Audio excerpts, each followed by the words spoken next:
Sarah, Duchess of York, never quite fitted the royal mould. Even the nickname Fergie persisted, reflecting her determination to remain herself.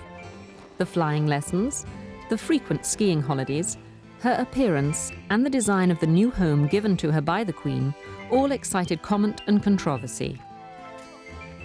It had all started so well. A strong character, she was one of the most influential women to become Duchess of York. But as an adventurous contemporary woman with an independent outlook, her attitude and ideas didn't sit easily with the rigid protocol of royal life. Her clothes reflected a lack of judgment. Her over-familiarity with the press raised eyebrows. She seemed extravagant with money and managed her own affairs badly. As a member of the royal family, the artificial constraints and strict scheduling of public life went against her own preference for spontaneity, enthusiasm, and easy laughter. For a while, Fergie was a breath of fresh air. But when the story broke that her marriage was on the rocks, it was amidst reports that she and Andrew were often heard shouting at each other behind the stuffy walls of Buckingham Palace. It was soon obvious that their relationship had moved beyond repair. Fergie had been crushed between a hostile press and a royal system that had failed to give support. Her need for company while her husband was away at sea had damaged her own reputation and reflected badly on the royal family. But what does royalty do when the wife wants out? Is the British monarchy itself under threat? In this democratic age, royalty has had to widen the circle of potential marriage partners to include commoners.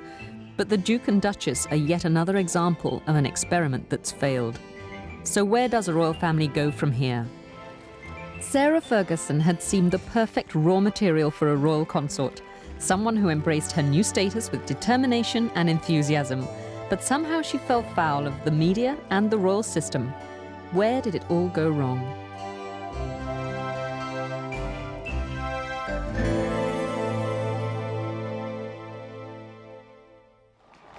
The British royal family is a tightly knit group with its own unique lifestyle. Its members are very wary of outsiders. But, like the previous Duchess of York, now the Queen Mother, Sarah Ferguson's entry into the ranks was welcomed. For them, Prince Andrew couldn't have chosen a better wife. They admired her sensible attitude and strong personality. The Queen immediately began referring to her as "my daughter." And the Queen Mother summed her up by saying she's so English, so free of all those airs and graces we can't stand. With an ancestry rooted in the land and services, her family background was also impeccable. The Queen had known the Fergusons for 3 decades and had watched this high-spirited redhead grow up. Sarah's enduring interest in horses, polo, and other country pursuits particularly endeared her to the Queen, and from the beginning they were often seen at equestrian events together. Horsemanship of any kind is a central interest for all the royal family.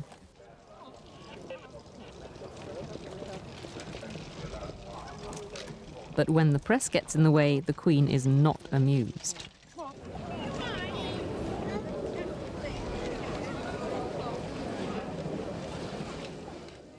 The relationship between these two women was always very relaxed. They're both outdoor, horsey, doggy sort of women. And the Queen also likes people with personality.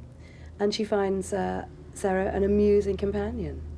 They get on very well, far better, in fact, than the Queen gets on with Diana, who she finds more difficult and a little more restrained when she's with her. Fergie quickly became known as the Action Princess. Her mother had taught her to ride almost as soon as she could walk, and at a special fun day at Ascot, she gave an impressive public display of her own equestrian skills.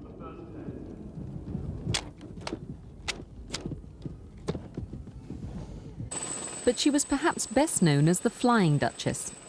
Determined to learn all she could about her husband's work as a naval helicopter pilot, Chatterbox 1, as she was dubbed by a traffic controller, was the first royal lady to get a pilot's license, and then took less time than her husband to win her wings for helicopters.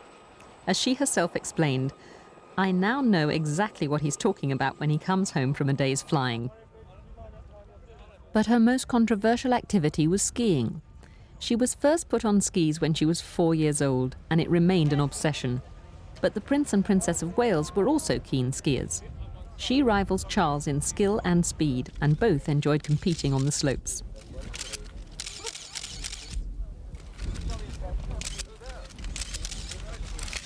For Fergie, skiing was a vital outlet for her energy and love of speed. She certainly outclassed Diana.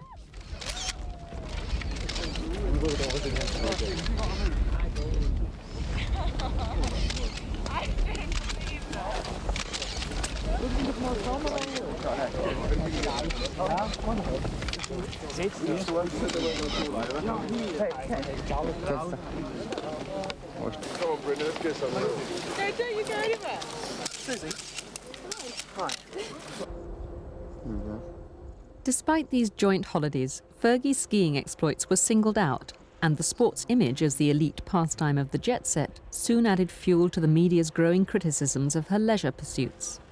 She was portrayed as a parasite, shirking her public responsibilities in favour of personal indulgence. Because they're sort of so-called glamour sports, really. I mean, she once said to me, if only it was tennis, no one would mind, but because I want to go skiing, people feel that it's a glamorous thing and perhaps not something a duchess should be doing all the time. But I mean, other members of the royal family do it and don't get criticised. It seems that everything she does is open to criticism. But her commitment to public duties seemed real enough. As a naval wife, she could have got away with only the occasional public appearance, but she took on a heavy schedule and launched into crowds with a bustling enthusiasm eager to make contact. What's your name? Are you in charge of all these lovely ladies? Are they all your girlfriends? Yes, they are. Oh, well, who's Stephen? Oh, yeah, no, not the boys, the girls. Thank you very much. Is that for me? When you grow up, you're going to give your girlfriend lots of flowers. No, why? What's your name? Thank you, Rachel. That's me. Thank you very much. Aren't I lucky? All your mummies are going to get cross. Her early career in public relations stood her in good stead. Unlike Diana, she needed little coaching before being confident enough to go it alone. But this maturity created problems in itself. The Duchess of York, who arrived in the royal family when she was quite mature, 25, 26, had been around the world, she didn't hitchhike, but she'd travelled widely the way lots of young women do, and to suddenly step inside this great institution, this machine that swallows people up and decides what they will do, must have been very, very difficult to adjust to, especially as, instead of having a sort of gentle introduction to it, she was dropped straight into it and she began doing a lot of official jobs almost immediately after the honeymoon. At 26, she wanted to bring her own ideas to the job. As one departure from the norm, she chose to support Tracy Edwards and her all-woman crew for the Whitbread round-the-world race in 1989 with their yacht Maiden. She admired their courage and determination, and such a challenge appealed to her own sense of adventure.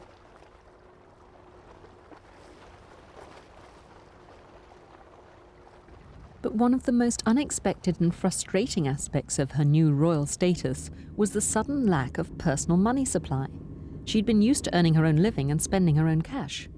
If you want to go out for lunch with your girlfriends, you need £50 or something. Where is it going to come from? Well, the men in the Windsor family don't understand that because they don't go out for lunch like that.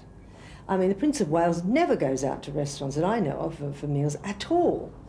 Prince Andrew lives on a Navy base most of the time, works in Navy establishments. He doesn't pop out very often. Occasionally he takes his wife out for dinner somewhere at a nice restaurant, but that would be the bill would be sent, or a policeman will pay with an American Express card or something. They just don't deal with money. So they can't understand why a woman would want to have some readies. The irony was that despite this behind-the-scenes cash flow problem, Fergie was gaining a reputation for extravagance. Again, it was her skiing that gave rise to these accusations of being spendthrift. She's probably not very wise with her money. But I mean, she doesn't have a great deal of it to be wise with. I mean, she's made money out of her writing, which she's perfectly entitled to do. And indeed, when she came into the family, when she first got engaged to Andrew, Prince Philip actually said it's nice to have someone in this family that makes their own living. And then it seemed to be everything she did that was good to start with seemed to go against her. Before Fergie became part of the royal family, she'd had a 4-year love affair with a millionaire entrepreneur from the Formula One racing world. Paddy McNally was still an enduring influence.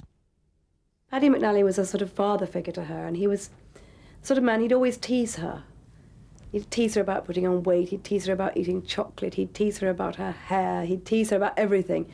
And she loved him very much, actually. And but I'm sure their marriage would not have worked between them. I mean, he was 20 years older than her, but he was a sort of a rock for her, although he undermined her confidence tremendously by always having an eye for, you know, someone else, somebody younger and prettier. So he knocked her confidence. But he was there for her and is still there for her as a friend. And I respect the way he's never, ever said a word to anyone about his relationship with her. So there's got to be some good in him there. Fergie's mother, Susan, filed for divorce in order to marry Argentinian polo player Hector Barrantes. 4 years later, Ronnie Ferguson also married again and started a new, much younger family. Fergie was fond of both her step-parents, and although newcomers to the royal family usually found their own relations pushed into the background, she was determined that none of hers would be left out. It helped that her father, Major Ferguson, was already Prince Charles's polo manager, and the increased press exposure soon made him into an internationally known media personality. Such notoriety had its flip side, though. In September 1988, stepmother Susan and Fergie were at Smith's Lawn to give public support at Major Ferguson's controversial departure. It was a brave show of solidarity for a crowing press. A ceremonial stick marked the end of his many years as deputy chairman of the Guards Polo Club, after tabloid newspapers revealed details of his visits to a massage parlour in London's West End. It was an emotional farewell under a cloud of scandal. The club committee had voted him out, and the message was clear. For the 57-year-old father of a royal duchess, it was a humiliating rejection. Despite pressures to distance herself, Fergie was there to give her support. For both of them, it was a case of putting on a stiff upper lip.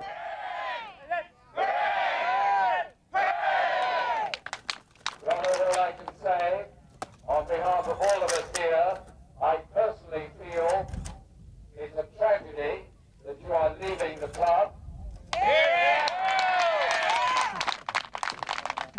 And God willing, you will be back with us. You won't be polo, I know that. Ladies and gentlemen, I have a lump in my throat. 3 cheers for Major Ronnie! Hip hip! Hip hip! Hip hip!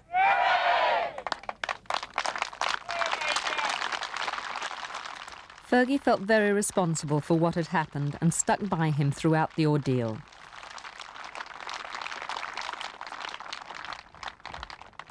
I think that's one of the qualities I admire about her, her loyalty to her father and her sister when they have had unpleasant publicity. And I think she feels that if it weren't for me, they wouldn't be the focus of all this attention. Who would be going around checking up on her father or her sister if they weren't related to the Duchess of York? And so she feels that it's in a way her fault they've had these problems, and she would like to help them as much as she can. And so she stays very, very loyal and devoted to both of them. But it was her relationship with Andrew that most interested the press. The prince had first been attracted by her lack of reverence towards him and enjoyed her no-nonsense attitude to life.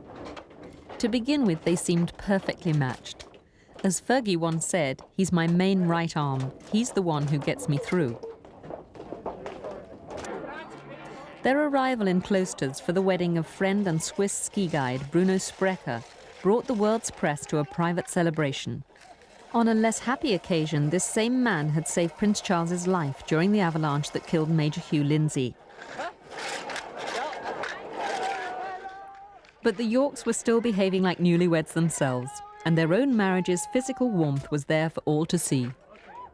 I know how devoted she was to Andrew, how much in love they both were. I mean, to be with them sometimes is almost embarrassing. They were so, tactile, and they just couldn't leave each other alone. And it was something that made you feel quite warm and happy just to look at them. And I don't think that sort of thing goes away in a hurry. This personal happiness also showed in their public duties. To begin with, they carried out a lot of official engagements together.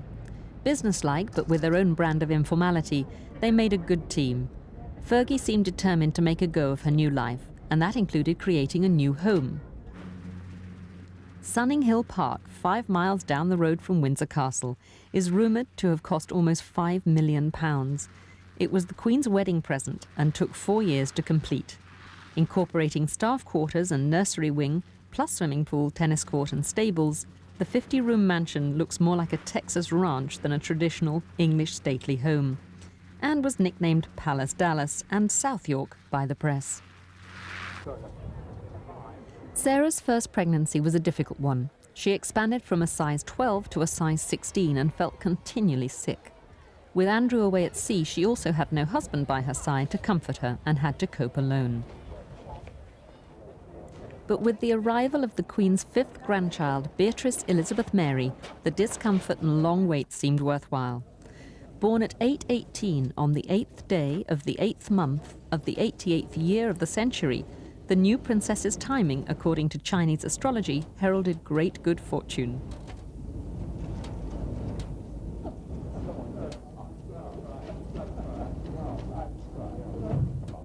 "My daughter's gorgeous, but I'm biased," was the proud father's verdict, while her mother immediately nicknamed this new redhead Baby Beetroot. Even the press celebrated this latest royal addition. But Fergie as a mother was soon under attack. Andrew had to leave on a 6-month naval tour of duty to Australia immediately after the christening. Fergie soon flew out to join him, leaving behind her 6-week-old baby. I think she was really dropped right in it, and she was floundering for a while, you know, especially after she had Beatrice and she went to Australia and left the baby for 6 weeks. People thought that was appalling. Now, the truth behind that story is that is what the Duke of York asked her to do. And she felt, as a good wife, and the fact that he'd been away from home for most of that year, she felt she owed it to him, to give him her total undivided attention, you know, tender loving care, etc. He'd been home a very, very short time that year. And so she thought the baby wouldn't miss me, but basically she was putting a good face on. I'm sure she didn't really want to leave the baby, but he wanted her to, and that's the main thing. And so that's what she did. Back home, her public duties continued, her visits distinguished from those of other royals by a relaxed chat, even in the most formal surroundings. She'd mastered the fine art of small talk to total strangers. Determined to be professional, she hid a basic shyness behind a supremely confident manner. No, thank you very much. Yeah. Well, I hope so too, yeah. Often disregarding protocol, she relied heavily on her instincts to guide her, always trying to cover as many people as she could. Let it go. Her transparent eagerness was frequently off-putting to those who expected a more reserved royal family, but she refused to become more aloof. As she said herself, "I'm not going to change, why should I?" But she seemed easily distracted if things bored her. Even during a long and tedious speech, a ladybird by her feet should have been ignored.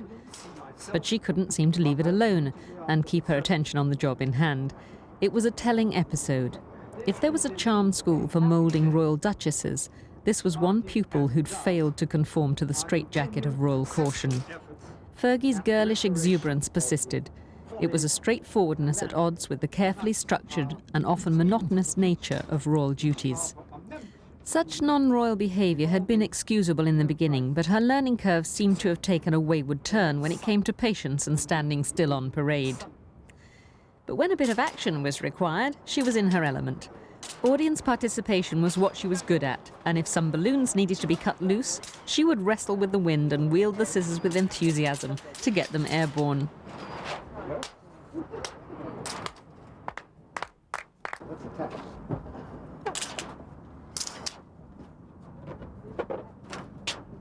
It's like a children's party.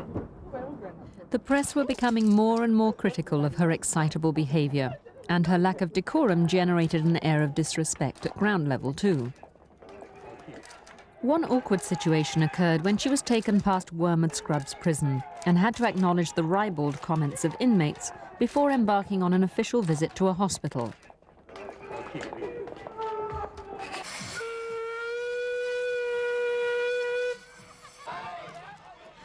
Being royal certainly does involve submitting to a bizarre range of public appearances. Sometimes it really is just like a children's party. Crowds of overexcited onlookers, sports personalities, clowns, cartoon characters. The role demands considerable versatility as well as polished performance skills. When on form, Fergie seemed more than equal to the challenge, but more often she never quite seemed to find the right tone, the right level of involvement. At times, her enthusiasm led her into picking the wrong event, inviting ridicule and even contempt. Far more popular abroad, where her feisty, independent manner was admired, at home she was considered over the top. The press had now definitely singled her out as the royal to put the knife in. Andrew wasn't around to help, so where were the advisors to assist a commoner through this public relations minefield? There is no job description for people coming into the royal family. There's no job description for a princess. There was no job description for Mark Phillips when he came into the royal family, or Anthony Armstrong-Jones when he came in. And we all know what happened to those marriages. And I think with the Duchess of York, if somebody had said to her, well, don't you think you might do this, you might do that, you might curtail things? And I believe the one person who could have done it would have been the Princess Royal, because she was born royal, she's never been anything other than royal, and she knows exactly how to behave at all times. But sometimes she did manage to turn her enthusiasm to good effect. All the bad publicity her love of skiing had received ignored her valuable support for the Combined Services Winter Sports Association and her particular interest in their disabled skiing program. She was a major factor in this charity's fundraising, and despite being pregnant with Eugenie and unable to ski herself, she made the trip up the mountain to watch the races.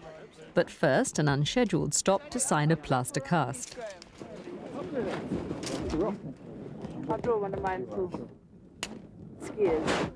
This is a real bonus. Such frequent acts of impulse created havoc with the carefully timed official schedules, causing irritation and resentment amongst royal staff, used to a more ordered way of doing things. But despite all her gaffes and upsets, such spontaneity revealed a warm heart. There we are. Please, madam. Please, The association organises many events, and here at Megève in the French Alps, there were the full range of races, including the slalom for disabled skiers.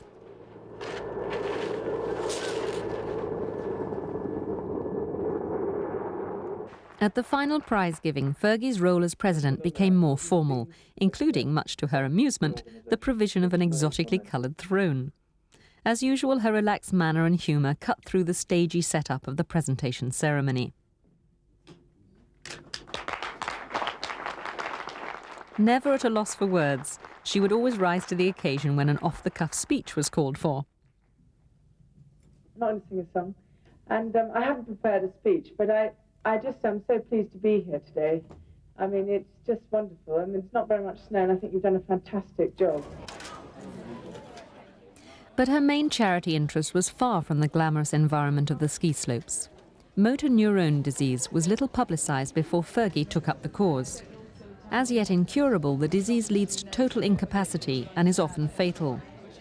On a visit to a group of people with the disease in Australia, her sincerity and determination to be their voice was very obvious. Hi, Johnny. Nice to see you. Yeah, you've got to keep strong. We're on our way to find a cure for it. I know. It's very difficult, isn't it? Very difficult. She's going. It's anything I can do. I'm shouting about it, so I'll just keep shouting, Johnny. Okay? Yeah, I'm going to need a throat for you, Johnny. Because we've just got to keep on fighting. That's what we've got to do. And as I said to Rose, you know, we're gonna knock it on the head one day. But I think people are beginning to realise that when I get up and make a speech now, I normally mention it. So people are beginning to connect the two. So they are beginning to start, you know, because I find that when I start talking about it, they say, what is motor neurosis? When you're feeling isolated and alone, I haven't forgotten you, and I'm out there fighting for you. So we're going to get there. We've just got to keep going. But such work got little press coverage. This was due both to media bias and also the unphotogenic nature of the causes involved. I feel she hasn't had a lot of the credit she deserves for her charity work because unlike the Princess of Wales, she's not involved with cute little babies who look gorgeous and snuggly and cuddly. They may be dying of AIDS, but it doesn't look like it when you see them in the pictures. The Duchess is involved with people, paralysed people suffering from motor neurone disease. I mean, the Motor Neurone Disease Association is probably her main charity.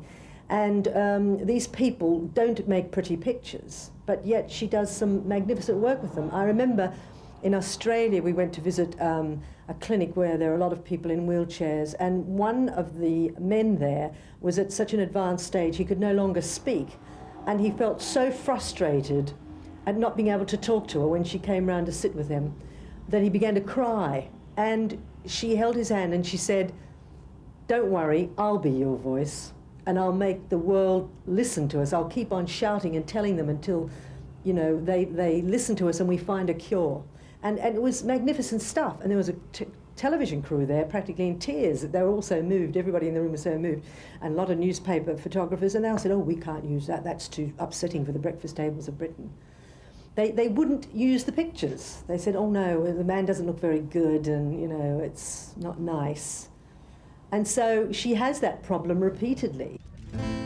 The press always seemed far more interested in making unfair comparisons between Fergie and the Princess of Wales's appearance. She was portrayed as a laughable contrast to the tall, elegant Diana, a dumpy figure of fun who liked flashy colours and over-the-top outfits that seemed totally unsuitable. She just didn't conform to the stereotyped dress code of a royal family judged for its shows of restraint and good taste. In her previous life, clothes had never been a priority, and high fashion had always bored her. Such an individual mode of dressing could have worked, just as the Queen Mother's unique style became part of her public success. But Fergie's vibrancy grated. She just seemed too theatrical, and as ever, she was facing a hostile press. Her whole appearance became a constant target for ridicule. She was also up against some stiff competition in Diana, but the image-conscious Princess of Wales had known exactly where to go for good advice. I mean, Princess Diana did have the people at Vogue to help her. And just as I was saying, there are no royal lessons, and perhaps somebody should have drafted, probably not the same people, but some other people as well versed in fashion to help the Duchess of York. It's not that she doesn't have a good eye or a sense of style. It's just that different things photograph differently. Different things are suitable for different things. There are problems when you get out of a car and the world's press is waiting, just waiting to take a photograph. There are problems when you've got to look sort of elegant for hours at a time so things shouldn't crease. Things like putting sort of LA at the back of a hat was probably meant to be very sweet to the people of LA, but of course was immediately pounced on by the sort of style experts here as being very déclassé. I think that the Duchess of York's very lively and buoyant and thinks that life should have a funny and a witty and amusing side. And I think that the establishment and the fashion establishment wants fashion taken terribly seriously and perhaps didn't agree with her ideas.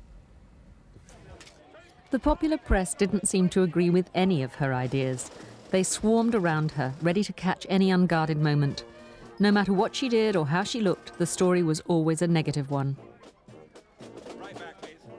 In some ways, the press perhaps have been rather difficult when it came to Sarah, because I think the Duchess of York came along. She was so different from the Princess of Wales. I think the press were so terribly sizist, you know, so that every time she left the house, she must have felt, oh, I look the wrong size, I am, you know. They criticise her fashion sense. They criticise everything about her.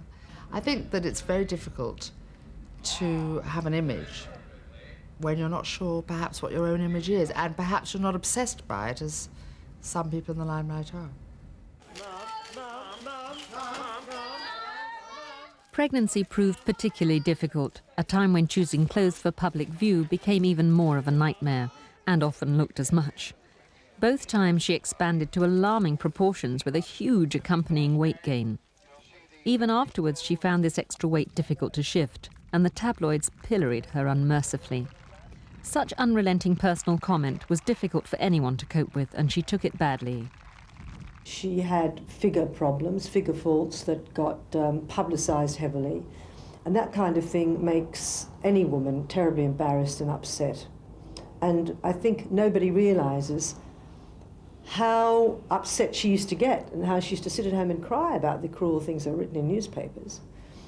And people thought she was a figure of fun, and because she wasn't so close to the throne, they thought that they could more or less say whatever they liked about her in the press.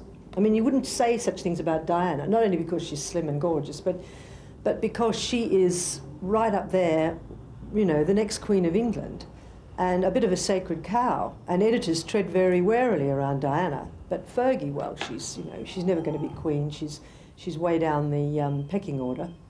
And so I think they decided that once they could get away with it, they kept doing it. And she didn't have the clout or the influence to get it stopped. It's very difficult to stop things like that. So all these freebie Fergie, fun-loving Fergie, all the other ones, you know, the Duchess of York, etc., all these names became gospel. Andrew, of course, wasn't around much to offer advice or support against this press onslaught. His naval commitments frequently took him away, leaving his wife to face the music alone. But would this freewheeling, self-centred prince have really understood her problems anyway? What kind of a man is he? Spoiled, difficult, but charming, very naive, and very immature compared to the other men that Sarah's known in her life. But I think, you know, he has got some guts in him, and I just think if he just sat down and you know, considered that there are other people in the world besides him, you know, his life's going to be a lot happier. I think he has to stand up to his father, which is difficult, and he has to communicate with his mother. I mean, life hasn't been a bowl of roses for him. It's been very protected, and that hasn't really prepared him for the rigours of everyday life. I'm not talking about his life in the Navy, I'm talking about emotionally. He's immature. I think most people, when they meet Prince Andrew for the first time, they think he's a very physical person, which he is. He appears to rush at you. If you go into a room and you're being presented to him, you know, you normally give a neck bow when you meet a member of the royal family. He holds his hand out, and he's aggressive, almost like an American. Americans are quite aggressive when you first meet them. They appear to be as if they're trying to dominate you, and he does this.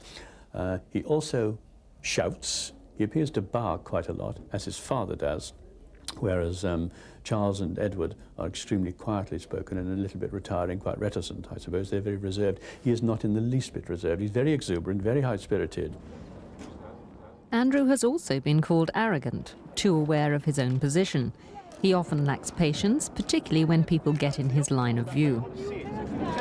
That way, somewhere over there. Come on. Not for your benefit, just please move. Marriage did seem to broaden his outlook, but as one friend said, imagine what it's like being married to a man who's never eaten a Big Mac, been into a pub or been shopping in a supermarket. The Windsor boys are not generous with their money because they haven't had to live like you or I have. They haven't had to go out into a pub or a supermarket, buy a round of drinks. They don't know the price of food, or they certainly don't know the price of clothes. Certainly don't know the price of women's clothes, although I'm sure Prince Charles has got quite a good idea by now because he must have seen enough bills. But they are not renowned for their generosity. And I don't think that's really an inherent Scottish meanness. I think it's really that they just have no idea what things cost. As wife to a prince, Sarah suddenly had to look the part. Now in the public eye, it was expected that she maintain a smart, well-groomed appearance for every occasion, something that inevitably costs a considerable amount of money. Diana could draw on her allowance from the Duchy of Cornwall. Fergie had no such fund. By the end of the marriage, her overdraft was well into 6 figures. In the early days, the two sisters-in-law grew to be close friends. Both were commoners, and both had married men who were the products of the same very unusual childhood. I think there's a very real argument to support the theory that these boys will never, ever be able to have what is regarded as a normal relationship with their wives not what most people regard as a normal relationship with their wives. Because of their relationship, they were brought up by nannies. They have the nanny mentality, and they're always looking for another nanny because they didn't have a mother in the real sense of the word. This is not to blame the Queen in any way. It's merely because she's had to be the head of state and act as Queen and head of the Commonwealth throughout the lives of her children. And I think it has affected the relationship that the boys have had with her, with the rest of the family, and with relationships that they've established outside. The Queen herself feels very responsible for any new additions to the family. When she was first married, Prince Philip had also been away at sea for long periods, and she sympathised with her daughter-in-law's difficulties in trying to build a home life with an absent husband. It was a big send-off at Portsmouth docks. The Queen was taking her one-year-old granddaughter for her first cruise on the Royal Yacht Britannia. Andrew, for once, was on leave from his own ship, so it was a chance for them to be together as a family. The Queen admired Fergie for maturing her most wayward son. The Queen was very devoted to Sarah.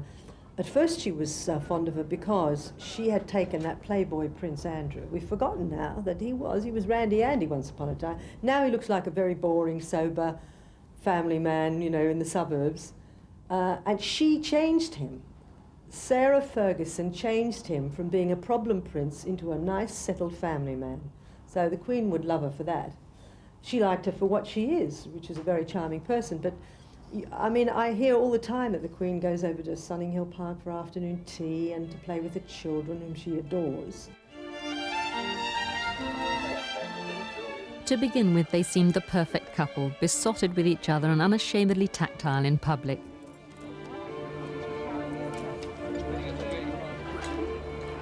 Their family life appeared relaxed and open, despite the constant attentions of the press. Beatrice soon had to face the spotlight too, but she'd obviously inherited her mother's sociable disposition and was a natural for any photo call.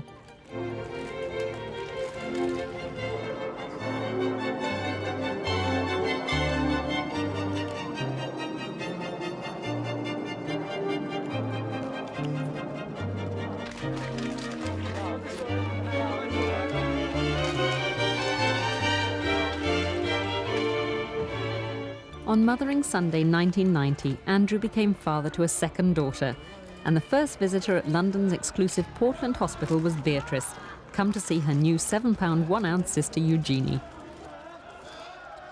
Another early visitor was Diana. The sisters-in-law had now managed to produce the perfect balance of boys and girls, royal cousins for a dynasty that seemed to be going from strength to strength. Fergie soon emerged as a radiant mum with a new baby. The Yorks' happiness seemed complete. For both of them, marriage had provided a strength and stability. For Fergie, this was something she'd craved ever since her own parents had split up when she was still a schoolgirl.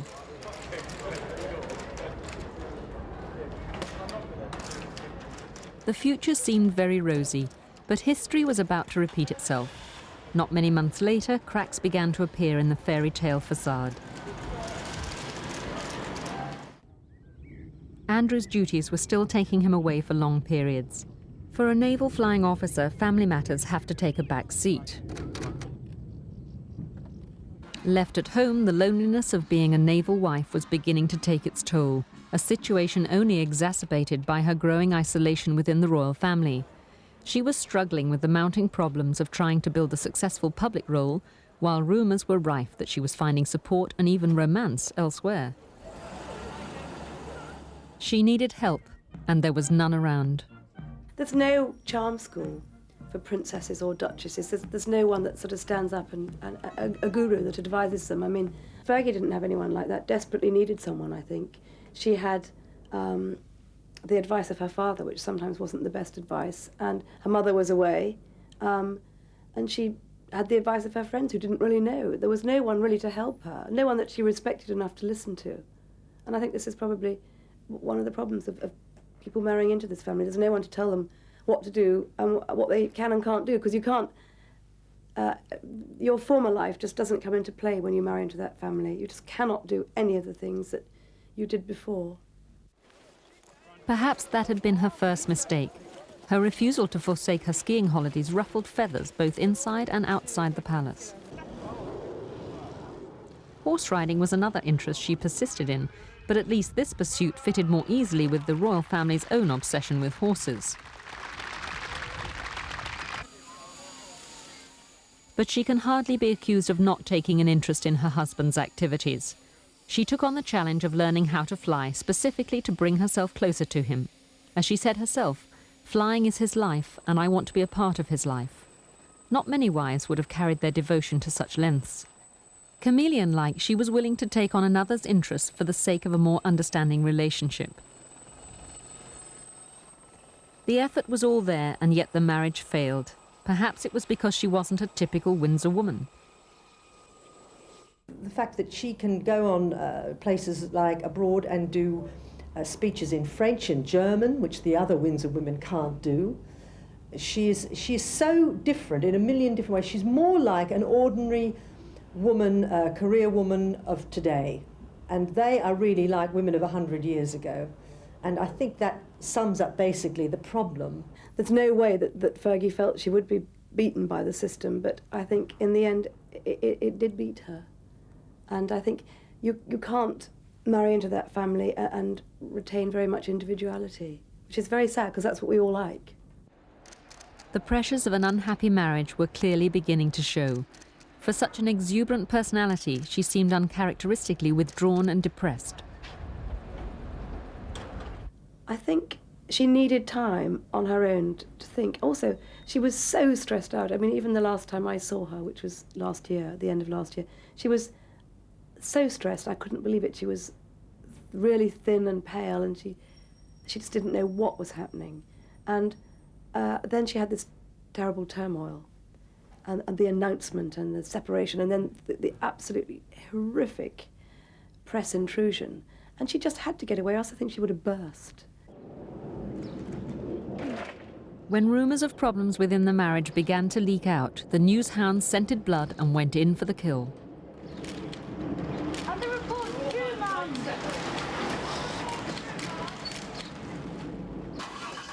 As ever, personal problems were suddenly considered public property.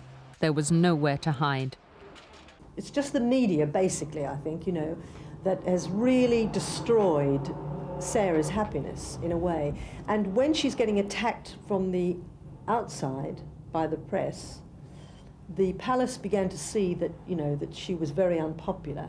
Then she began perhaps to be getting attacked on the inside from the family or the palace, and that was the end for her. She couldn't cope with being attacked on all sides, and she just wanted to go away. But the show must always go on. For generations, the ceremony and mystique of royalty has been carefully maintained. The myth is perpetuated that the royals are a world apart, something removed and unreachable. All the pomp and circumstance is just a part of representing stability and continuity, of giving the public what they want.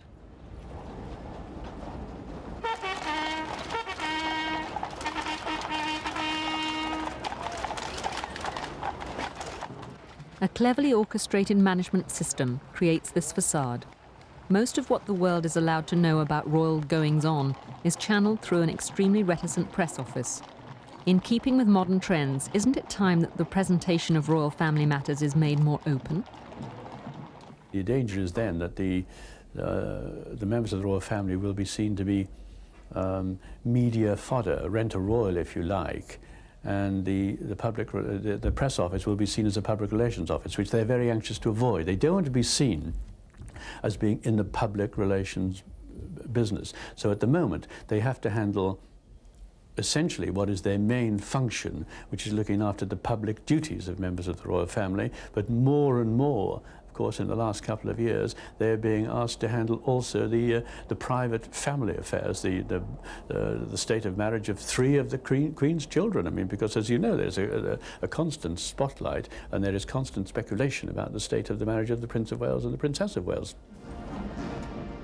Prying eyes into her family's personal lives is a phenomenon the Queen finds difficult to understand. Like many of her subjects, the British monarch is typically restrained when it comes to inquiring about other people's difficulties. Keeping up appearances, no matter what happens, is a vital part of the royal family firm. As a mother, the Queen finds it difficult to face up to family problems. The Queen will go to almost any lengths to avoid confrontation. She simply doesn't like confrontation with family business at all. She leaves most of that sort of thing to Prince Philip anyway, who doesn't avoid it. He doesn't mind confrontation at all. But the Queen will avoid it, and she is very likely, if somebody went up to her and said, look, don't you think it's time you had a word with Diana or with Sarah about the state of their marriage, she would be just as likely to say, I think it's time the corgis had a walk in the garden, and she would walk away, she'd walk away and leave it, and believe that it would have disappeared when she came back. She simply would not involve herself in any of the private squabbles, relationships of her family at all. But with the Yorks' breakup coming so soon after Princess Anne's, the Queen now faces a possible threat to the future of the monarchy itself. The Prince and Princess of Wales are still together, but what if royalty ultimately proves to be a role you have to be born and bred for? The difficulty is that in previous generations they would have married, they would have had arranged marriages. They would have married somebody from the European royal houses, and their brides would have known what to expect. They would have known the form, and had there been any private disagreements between them, these would have been kept strictly private and certainly wouldn't have been aired in public. They wouldn't have dreamed of making announcements to the press or going to the media in general. And I think this is the difficulty, that now they are having to look wider for their partners. They're marrying commoners, and it doesn't seem to work. By the year 2000, Fergie, together with the Princess of Wales, could have been one of the main influences to take the royal family into the 21st century. Aren't they? Thank you. That's good. Did you do that at school? Is that for me? Yes, it's for you. Oh, how wonderful. Big letter, isn't it? Fergie seemed to have all the right attributes, but as it turned out, she possessed a stubbornly independent spirit that was just too much for the Windsors and the royal system. They don't particularly want women like that in the family. They are too independent and free-willed for the palace. The palace wants somebody who's willing to be content with just, well, charity work can be very rewarding, very satisfying, but where is the talent that she's got being expressed if you just do charity work? You know, she wants to find her own avenues to express herself. I don't think perhaps that Sarah Ferguson was the right type of woman, although it appeared to us she was, because she was too independent, too vibrant, too lively. I mean, if she'd been more subservient and sort of the little woman at home, there wouldn't have been so many problems, because she wouldn't have expected so much from the marriage. I think, but then obviously these boys are not attracted to those little women at home. So it's a dilemma there. Yes, they don't really meet enough of the right sort of woman, but then what is the right sort of woman? It's very difficult, I think, to be a prince of the royal blood and find the right woman.